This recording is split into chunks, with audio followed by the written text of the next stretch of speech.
कैसे हैं आप। आशा है अच्छे होंगे। तो हम लोग जो है ये चैप्टर 3 तक देख लिए थे। उसके अलावा जो है हमने मैथमेटिकल फिजिक्स भी देख लिया था आपका, है ना भाई। 11th क्लास का ये अपनी पढ़ाई कंटिन्यूअस चल रही थी। न्यूमेरिकल्स क्वेश्चन भी अपन ने देखे हुए थे।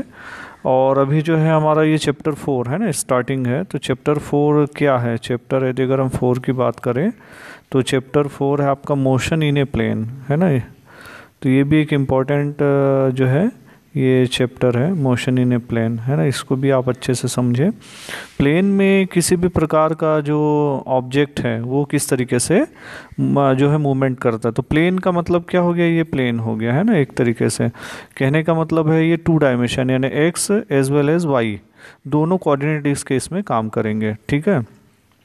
तो इसके पहले क्या होता था, आपको एक्स और वाई आपके पास 2 कोऑर्डिनेट होते थे। तो इसमें आप जो है जैसे आपने डिस्टेंस टाइम ग्राफ बनाना था तो इधर आप टाइम को बता देते थे, इधर आप जो है डिस्टेंस को बताते थे। या वेलोसिटी टाइम ग्राफ जब आपका बनाना था तब आप क्या करते थे, यहाँ जो है टाइम को बता देते थे, यहाँ वेलोसिटी को बता देते थे।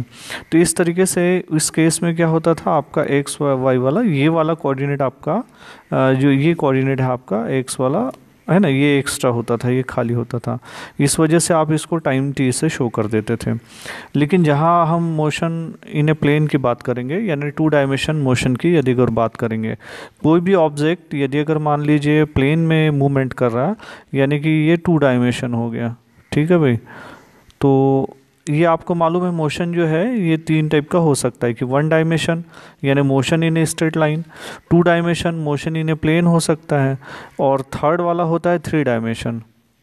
तो 3 डायमेंशन में क्या हो जाएगा, मोशन इन ये जो है आपका स्पेस हो जाएगा, मोशन इन स्पेस, स्पेस में लेंगे। तो स्पेस में तो एक टाइम में कोई भी जो चीज़ है वो किसी भी डायरेक्शन में, एक्स है वाई है जेड है, किसी भी डायरेक्शन में जा सकती है, ठीक है, एक ही इंस्टेंट में।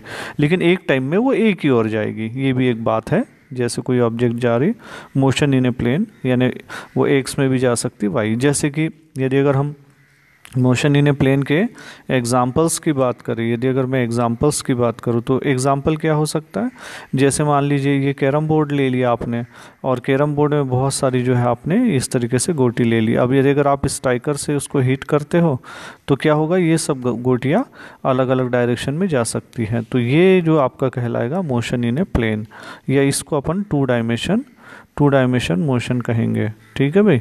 तो ये इसके बारे में हमें प्लेन के बारे में पढ़ना है। तो दूसरा वाला एग्जांपल ये एक जो सर्कुलर मोशन होता है इसका भी एग्जांपल है, और इसके काफ़ी इंपॉर्टेंट फार्मूले जो है अपन इसमें निकालेंगे, ठीक है भाई।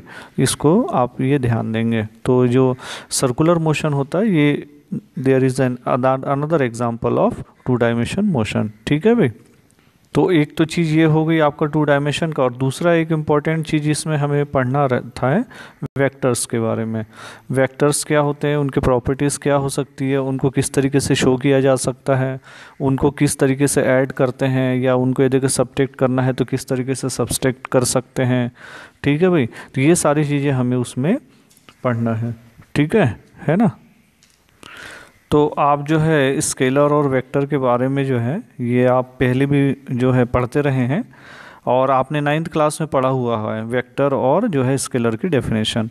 तो ये भी आपको अच्छे से मालूम है कि जो वेक्टर्स क्या होते हैं और जो है स्केलर क्वांटिटीज़ ये क्या होती हैं। तो वेक्टर क्वांटिटी आपको मालूम था कि इनमें मैग्नीट्यूड और एज वेल एज डायरेक्शन ये दोनों हैं, ठीक है भाई। आपने पढ़ा है 9th क्लास में magnitude as well as direction ये दोनों होते हैं, बोथ, है ना, इन वेक्टर क्वांटिटी।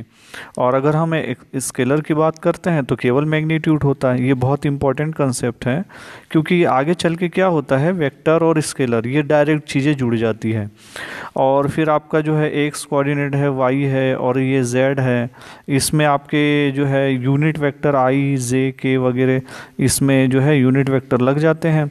और जैसा आपने लॉ वगैरह आप देखते हैं तो मूवमेंट जो है किसी वेक्टर क्वांटिटी का, है ना, जैसे फ्लेमिंग का 10th क्लास का में आपने फ्लेमिंग का right hand rule left hand rule वगैरह देखा हुआ है। तो उसमें क्या होता है कि पर्टिकुलर डायरेक्शन हमें बताना पड़ता है। तो कोई 2 क्वांटिटी किसी डायरेक्शन में जा सकती है और तीसरी क्वांटिटी का जो मूवमेंट होगा वो किसी और डायरेक्शन में हो सकता है। तो इस आधार पे क्या हो रहा है कि हमें वेक्टर बताना पड़ता है। तो अगर आप अभी वेक्टर को अच्छे से समझ नहीं पाते हैं तो फिर आगे चल के भी आपके वेक्टर को समझने में किसी भी फिजिकल क्वांटिटी का क्या डायरेक्शन हो रहा है ये आपको नहीं पता चल पाता है। तो यदि अगर हम स्केलर क्वांटिटीज़ की बात करें तो एग्जाम्पल अपन देख ले, तो स्केलर में जैसे मान लीजिए हीट हम ले लेते हैं। तो हीट आपको लगता है फ्लो होती है तो वो एक वेक्टर होगी, लेकिन ऐसा नहीं है। हीट जो है वो एक स्केलर क्वांटिटी है। ऐसा ही जो है इलेक्ट्रिक करंट लेते हैं तो इलेक्ट्रिक करंट भी एक स्केलर क्वांटिटी है। अब आपको लगता है कि इलेक्ट्रिक करंट जो है वायर से होके जा रहा है तो उस केस में भाई वो एक जो है वेक्टर क्वांटिटी होगी, लेकिन वो भी वेक्टर नहीं होती है। ठीक है भाई। तो इस तरीके से हो सकता है। मास हम जो लेते हैं, मास है तो किसी ऑब्जेक्ट का केवल मास है, कितना अमाउंट है, उसकी यूनिट केजी होती है, ये आपको मालूम है। ये भी एक स्केलर क्वांटिटी है। तो इस तरीके से हम इसके बारे में देख सकते हैं। तो वेक्टर में अपन ने देखा था कि magnitude as well as direction है। तो बहुत सारी जो है क्वांटिटी है, फिजिक्स में तो इसका बहुत ही ज़्यादा इंपॉर्टेंट है। तो जो ये क्वांटिटियाँ हो सकती है जो वेक्टर क्वांटिटीज़ हो सकती है, बहुत ज़्यादा जो है वेक्टर क्वांटिटीज़ होती हैं और जो है आप देखते भी हैं। तो इसमें जो है फोर्स होता है और जो है आपका वेलोसिटी होगा, वेलोसिटी होती है, एक्सेलरेशन होती है। ये सारी क्वांटिटीज़ जो है आपकी जो है वेक्टर क्वांटिटीज़ होती हैं। ठीक है भाई। और भी बहुत सारी तो आप देखेंगे समय समय पे आपको जो है वेक्टर क्वांटिटीज़ के बारे में बताया जाएगा। तो और दूसरी बात होती है वेक्टर क्वांटिटी को यदि अगर हमें ऐड करना है तो सिंपल जो स्केलर क्वांटिटी को है ऐड अगर आप करते हैं, है ना, तो उनको सिंपल जो है अलजेब्रिक मेथड से आप ऐड कर सकते हो। जैसे 3 kg मास है, दूसरा जो है 5 kg मास है, तो इन दोनों को जोड़ के जो है आप 8 kg मास सिंपल ढंग से इसको ऐड कर सकते हैं। लेकिन वही यदि अगर वेक्टर क्वांटिटी को हमें ऐड करना है तो स्पेशल लॉ से, क्योंकि हमें उसका क्या करना पड़ता है, डायरेक्शन को भी ध्यान देना पड़ता है। तो वेक्टर क्वांटिटी का एग्जांपल आपको बताया, जैसे फोर्स है, वेलोसिटी है, तो ये बताएगा। तो फोर्स क्या हो जाएगा, जैसे मान लो एक ट्रक यदि अगर हम ले रहे हैं उसमें सामान यदि अगर भरा हुआ है, तो यदि अगर केवल सामान है तो उस केस में हो गया भाई उसमें मास है, तो ये केवल हो गया स्केलर हो गया। लेकिन अगर कुछ मास को लेके वो किसी डायरेक्शन में मूवमेंट भी कर रहा है, यानी वो जा भी रहा है, तो उस केस में क्या हो गया भाई, वो एक तरीके से एक डायरेक्शन भी हो गया। तो इस तरीके से जो है हम उस क्वांटिटी को जो है मान लीजिए वेलोसिटी को बता रहे हैं या फोर्स को बता रहे हैं, तो वो जो है एक वेक्टर क्वांटिटी होगी। तो वेक्टर क्वांटिटियों को यदि अगर हमें ऐड करना है तो कुछ जो है स्पेशल क्वांटिटीज से जो है हमें लॉ से ऐड करना पड़ता है। और इसके संबंध में जो 2 लॉ है ये काफ़ी इम्पॉर्टेंट है, इनको हमेशा इनका यूज़ भी कर जाता है। तो एक कहलाता है ट्रायंगल, है ना, ट्रायंगल लॉ ऑफ, है ना, लॉ ऑफ वेक्टर एडिशन कहलाता है। ठीक है भाई। और दूसरा कहलाता है parallelogram of law of vector addition. ठीक है, लॉ ऑफ वेक्टर एडिशन। तो ये 2 से हमें बताते हैं। ठीक है। अब इसके महत्वपूर्ण चीज़ आती है और वो आती है कि भाई यदि अगर मान लीजिए अभी तक आपने 1 डायमेंशनल में जो है किसी भी वेक्टर की पोजीशन देखी हुई थी, और दूसरा जो है डिस्प्लेसमेंट, है ना, डिस्प्लेसमेंट वेक्टर, पोजीशन या डिस्प्लेसमेंट वेक्टर, है ना, ये चीज़ है पहली वाली, है ना। तो अपन इसमें देखें नेक्स्ट वाला कि यदि अगर मान लीजिए कोई वेक्टर है और हमें 2 डायमेंशन में इसमें बताना है, और वेक्टर वाले में हमें उसका जो है पोजीशन, है ना, पहला वाला जो हम यहाँ पे बता रहे हैं डिस्प्लेसमेंट वेक्टर या पोजीशन वेक्टर, डिस्प्लेसमेंट वेक्टर।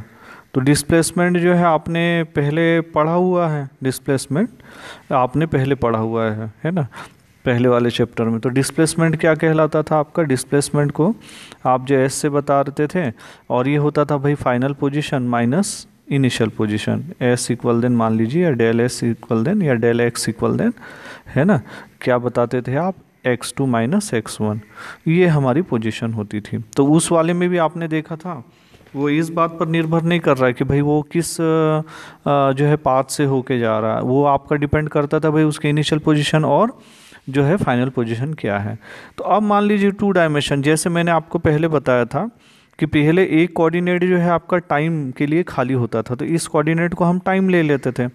लेकिन अब क्या हो गया कि भाई जो ऑब्जेक्ट है या बॉडी है वो एक्स डायरेक्शन और वाई डायरेक्शन में भी, दोनों डायरेक्शन में एक साथ जा रही। इसका मतलब क्या हो गया, इसका मतलब ये हो गया कि भाई दोनों के साथ में टाइम तो जुड़ा हुआ है। तो इस डायरेक्शन में ले तो मान के चलो भाई हाँ, इस डायरेक्शन में एक्स टी समय ये जुड़ा हुआ है। इधर की तरफ हम ले तो मान के चलेंगे भाई वाई टी समय, है ना, ये इसके साथ में जुड़ा हुआ है। तो एक्स और वाई इसकी पोजीशन को बता देंगे और ये मान के चलेंगे कि भाई जो टाइम है उसके साथ जुड़ा हुआ है। ठीक है। तो अब जो है हम यहाँ से देख ले, यदि अगर मान लीजिए कोई ऑब्जेक्ट है या बॉडी है तो वो इस तरीके से मूवमेंट कर रही है। तो मान लीजिए जैसे यदि अगर ये इस तरीके से ग्राफ हमें मिल गया है ना उसका, और ये 2 डायमेंशन यदि अगर मोशन हो रहा मान लीजिए, तो अब क्या होगा कि यदि अगर कोई भी ऑब्जेक्ट या बॉडी है, मान लीजिए किसी टाइम में पी है और उसके बाद में पी डैश पे पहुंच जाती है, इस तरीके से होता है। अब हमें इसका जो है पोजीशन निकालना है। तो यदि अगर आपने 1 डायमेंशन की बात करते थे या मोशन इन स्ट्रेट लाइन, तो अभी आपने देखा कि मैंने बताया आपको del x equal then x2 minus x1 ये बताया। लेकिन अब क्या हो गया, एक्स डायरेक्शन और एज वेल एज क्या है, वाई है। तो हम एक्स से केवल नहीं बता पाएंगे, तो हम फिर नया जो पोजीशन वेक्टर है ना, पोजीशन वेक्टर बताना है, तो हम उसकी जगह क्या कर लेंगे, आर यूज़ करेंगे। तो यदि अगर मान लीजिए हमने एक आर्बिट्रेरी पॉइंट ओ ले लिया, ओ से लेकर मान लीजिए उसकी पोजीशन क्या हो रही है, इनिशियल पोजीशन पी पे हो रही है ना। तो इनिशियल पोजीशन यहाँ पे क्या हो जाएगी, इनिशियल पोजीशन उस हिसाब से इनिशियल पोजीशन जो हो जाएगी वो हो जाएगी यहाँ पे, वो यहाँ पे आर हो जाएगी। ठीक है भाई। अब हम ऐसा ही बोले भाई फाइनल पोजीशन बोल दें, तो फाइनल पोजीशन में मान लीजिए वो कहाँ पहुँच जाता है, जो पी डैश पे पहुँच जाता है। तो यहाँ से ओ से लेकर ये वाली फाइनल पोजीशन हो गई, ये वाली जो है पी जो है इनिशियल पोजीशन हो गई। तो आपको क्या मालूम है, डिस्प्लेसमेंट वेक्टर जो आप निकाल रहे हैं, है ना, तो या है ना चेंज इन पोजीशन या डिस्प्लेसमेंट वेक्टर, आप इसको किससे बता दीजिए, डेल आर से बता दीजिए। तो इसमें फाइनल पोजीशन बता दीजिए। तो फाइनल पोजीशन मान लीजिए आपने क्या माना है, आर डैश, और माइनस इनिशियल पोजीशन आपने क्या माना है, आर माना है। ठीक है भाई। तो इस तरीके से हम डेल आर इक्वल देन क्या बता सकते हैं, आर डैश माइनस आर। ये हो जाएगा आपका चेंज इन पोजीशन और डिस्प्लेसमेंट वेक्टर वाला। तो ऑब्जेक्ट मान लीजिए डिफरेंट टाइप के जो है जगह से होते हुए जा सकती है। मान लीजिए जैसे कोई ऑब्जेक्ट या बॉडी है, मान लीजिए ए से पी से ए, या ए से बी, फिर ये सी से जो है मान लीजिए डी से, इस तरीके से जा सकती है। लेकिन यदि अगर हमें ये निकालना है कि भाई 2 पॉइंट के बीच का पोजीशन कौन सी हो रही, तो उस केस में हम क्या करेंगे, उनको डायरेक्ट जोड़ देंगे। जैसे मान लीजिए ये वाले में हमने क्या किया है, पहले वाला इसको ले लिया P इनिशियल पोजीशन, और यहाँ से हमने ले लिया फाइनल पोजीशन। अब हमने क्या कर दिया, इसको सीधा जोड़ दिया। तो ये क्या हो गया, डेल आर। तो डेल आर बराबर मतलब ये हो गया r dash minus r position. ठीक है भाई। तो इसको हमने सीधा ज्वाइन कर दिया। तो इस तरीके से पिछले बार भी आपने देखा था डिस्प्लेसमेंट, आपने क्या देखा था, शॉर्टेस्ट पॉइंट, है ना, बिटवीन 2 पॉइंट्स अपन लेते थे, शॉर्टेस्ट पॉइंट, है ना, बिटवीन 2 पॉइंट्स लेते थे, शॉर्टेस्ट डिस्टेंस, या जो भी अपन कहे कि पोजीशन जो उनकी हो रही है बिटवीन 2 पॉइंट था। तो ऐसे ही जो है हम इसको भी ऐसे ही ले सकते हैं, इसमें भी ये शॉर्टेस्ट ही हो जाएगा। हमें सीधा सीधा इसको ज्वाइन करना है कि भाई जो इनिशियल पोजीशन और फाइनल पोजीशन का क्या हो रहा, लेकिन इसमें क्या हो रहा, ये फ़र्क हो रहा है 2 डायमेंशन में। अब यहाँ से हम भले ही इसको आर को एक्स और वाई के फॉर्म में बता सकते हैं, एक्स और वाई के जैसे पोजीशन जैसे बता सकते हैं, या इस आर को हम एक्स और वाई दोनों के फॉर्म में बता देंगे, दोनों का जो है प्लस में बताएंगे। तो ये कहलाता रिसोल्यूशन ऑफ वेक्टर, है ना, 2 एक्स और वाई दोनों पोजीशन में बताना। ठीक है भाई। तो इसमें हम जो है अभी कुछ जो है वेक्टर्स की जो है प्रॉपर्टीज़ पढ़ेंगे। वेक्टर की प्रॉपर्टीज़ पढ़ना जो है काफ़ी महत्वपूर्ण चीज़ है। जैसे मैंने आपको बताया हुआ था कि जो दूसरी जो स्केलर क्वांटिटीज़ होती है, इनको तो आप सिंपल ढंग से ऐड कर सकते हैं, माइनस कर सकते हैं, लेकिन वेक्टर क्वांटिटीज़ को जो है आप सिंपल ढंग से प्लस और माइनस नहीं कर सकते। उनके जो पर्टिकुलर रूल होते हैं, लॉ होते हैं, उन्हीं से ही इनको आप जो है ऐड कर सकते हैं या सब्ट्रैक्ट कर सकते हैं। तो इसमें पहले वाला जो आपका जो है जो वेक्टर बताता है इक्वलिटी ऑफ वेक्टर, है ना, इक्वलिटी ऑफ वेक्टर। तो इक्वलिटी ऑफ वेक्टर्स में आपको ये बताना है कि जो दो वेक्टर होंगे, है ना, वो कब आपस में इक्वल हो सकते हैं। तो इसमें ये ध्यान दें कि दो वेक्टर आपस में, मान लीजिए एक वेक्टर ए है, दूसरा वेक्टर बी है। अच्छा, वेक्टरों को आप रिप्रेजेंट कैसे कर सकते हैं? वेक्टर को यदि अगर हमें कॉपी में या कहीं पे भी रिप्रेजेंट करना है तो उसके लिए हम एक पॉइंट बताते हैं और वहाँ से पूरे पर्टिकुलर एक लेंथ का एक वेक्टर बताते हैं। तो मान लीजिए ओ से लेकर ए, है ना, हम एक लेंथ का एक वेक्टर मान लीजिए वेक्टर ए स्मॉल ए या वेक्टर बी इस तरीके से बना सकते हैं। इसके ऊपर हम एक एरो का निशान लगाते हैं, मतलब ये एक वेक्टर क्वांटिटी है। आपके बुक में ये बोल्ड फॉर्म में लिखे हुआ है, जैसे मान लीजिए ऐसा बोल्ड ए लिखा हुआ है तो मतलब वो वेक्टर हो गया है। एफ को यदि अगर बोल्ड ऐसा करके लिखा गया इसका मतलब वो फोर्स जो है वेक्टर क्वांटिटी हो रही। तो इस तरीके से हम इसको शो कर सकते हैं और यहाँ से लेकर ओ से लेकर ए तक हम एक वेक्टर बना सकते हैं, कितने यूनिट का, है ना। तो ये पर्टिकुलर जो है इसके डायरेक्शन को भी बताएगा और साथ में उसका कितना अमाउंट उसमें हो रहा है ये भी बता सकते हैं। तो अब यहाँ पे देखें भाई, इक्वलिटी ऑफ वेक्टर, जो दो वेक्टर है कब आपस में बराबर से हो सकते हैं। तो मान लीजिए आपने एक वेक्टर ओ से लेकर पी तक के एक वेक्टर ए बना लिया, ऐसा ही क्यू से लेकर एस तक के एक दूसरा वेक्टर मान लीजिए बी बना लिया। अब ये ए और बी वेक्टर आपस में कब बराबर होंगे? तो एक इम्पॉर्टेंट पॉइंट है, ए और बी ये वेक्टर आपस में तब बराबर होंगे जब दोनों का डायरेक्शन सेम हो, है ना। When direction of both vector same, है ना, when direction of both vector same, direction of both vector same, ठीक है। तो दोनों का डायरेक्शन सेम हो एंड इक्वल इन मैग्नीट्यूड, और साथ में क्या होना चाहिए, वो जो मैग्नीट्यूड है ना, उनका मैग्नीट्यूड भी आपस में बराबर होना चाहिए। तब ये कहलाएंगे जो वेक्टर है वो आपस में क्या होंगे, तब ये इक्वल वेक्टर कहलाएंगे, तब वेक्टर ए बराबर बी हो जाएगा। अब यहाँ पे आप देख ले तो ये दोनों वेक्टर, दोनों का डायरेक्शन भी सेम है और मैग्नीट्यूड में भी इक्वल है, लेकिन ये इसका डायरेक्शन मान लीजिए ये वाला है ना, O dash P dash vector है, ए डैश वेक्टर मान लीजिए, तो ये इस डायरेक्शन में जा रहा है जबकि ये वाला इस डायरेक्शन में जा रहा, तो इनके डायरेक्शन तो इक्वल थे, तो ये अनइक्वल वेक्टर होंगे और जबकि ये वाले क्या होंगे, इक्वल वेक्टर होंगे। ठीक है भाई, क्लियर है, बहुत ईजी है ना। नेक्स्ट में है कि जो इससे मान लीजिए हमारे पास कोई वेक्टर है, तो इन वेक्टर को यदि अगर हम किसी रियल नंबर से यदि अगर मान लीजिए हमें मल्टीप्लाई करते हैं तो क्या होता है ना। तो अपन multiplication vector by real number से यदि अगर मान लीजिए रियल नंबर यानी 1 2 3 4 या से यदि अगर मल्टीप्लाई करते हैं, तो मान लीजिए आपने एक वेक्टर, जैसे ये एक वेक्टर है, मान लीजिए आपने एक वेक्टर ए बनाया, ओ से पी या, है ना, एक वेक्टर आपने बना लिया। अब यदि अगर मान लीजिए मैं एक रियल नंबर, सपोज करो रियल नंबर मैंने ले लिया, यहाँ पे 2 लिया, तो 2 से, है ना, रियल नंबर को मान लीजिए लैम्डा से बता दिया या म्यू से बता दिया, तो लैम्डा इक्वल देन 2 से मल्टीप्लाई कर दिया, तो अब क्या होगा, लैम्डा और ए ये एक वेक्टर बन जाएगा, यानी 2a वेक्टर बनेगा। अब आप वेक्टर तो आप ये आपने रियल नंबर से तो मल्टीप्लाई कर दिए, लेकिन इसको शो कैसे करोगे, आप वेक्टर्स में शो कैसे करोगे? तो शो करने के लिए आपको क्या करना पड़ेगा, उतना ही जो है, ये जैसे आपका ए वेक्टर तो इतना था, यहाँ से और, है ना, ओ से लेकर मान लीजिए ये पी तक का, ये 2a वेक्टर, यानी ये ए वेक्टर और ए वेक्टर ये दोनों जोड़ के क्या हो गया आपका 2a वेक्टर होगा।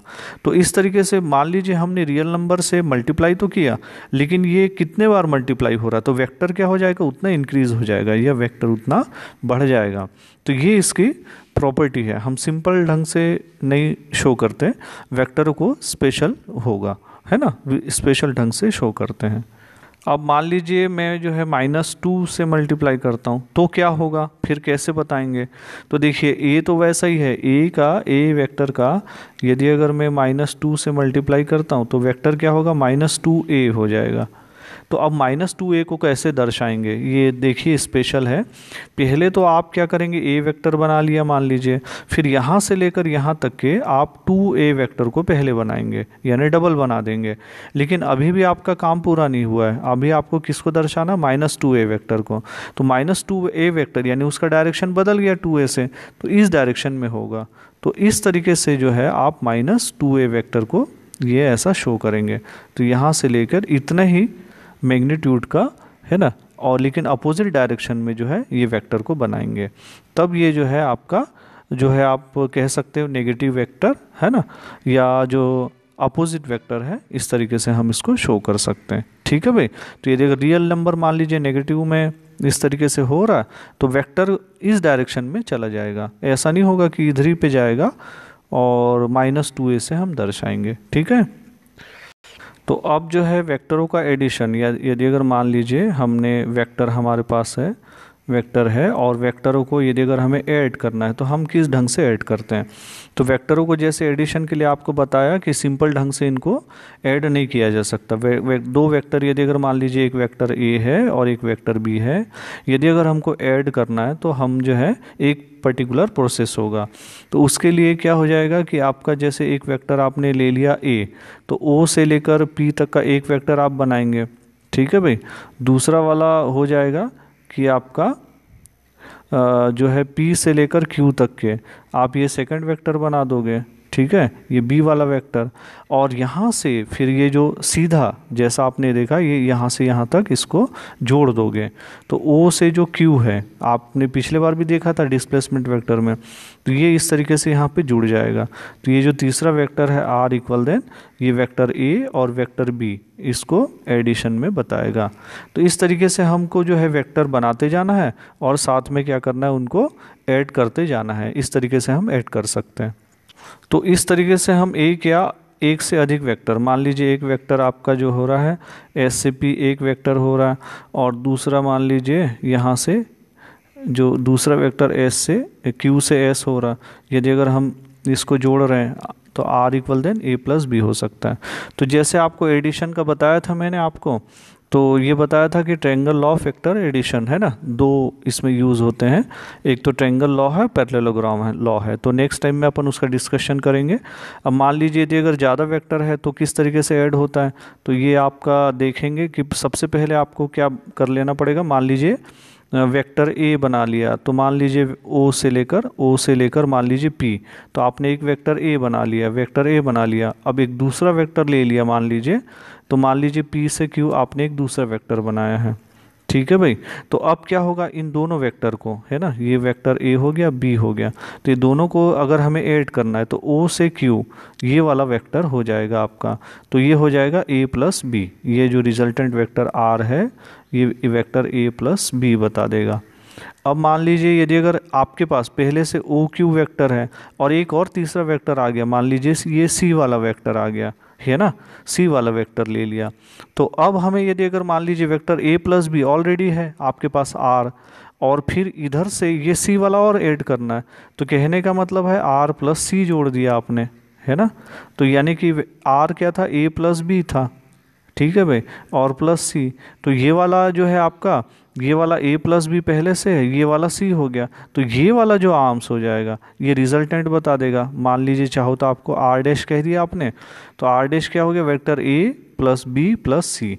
तो इस तरीके से होगा। तो हम जो है नंबर ऑफ जो है वेक्टर्स को इस तरीके से ऐड कर सकते हैं, कंटिन्यूअस इनको ऐड करते जा सकते हैं।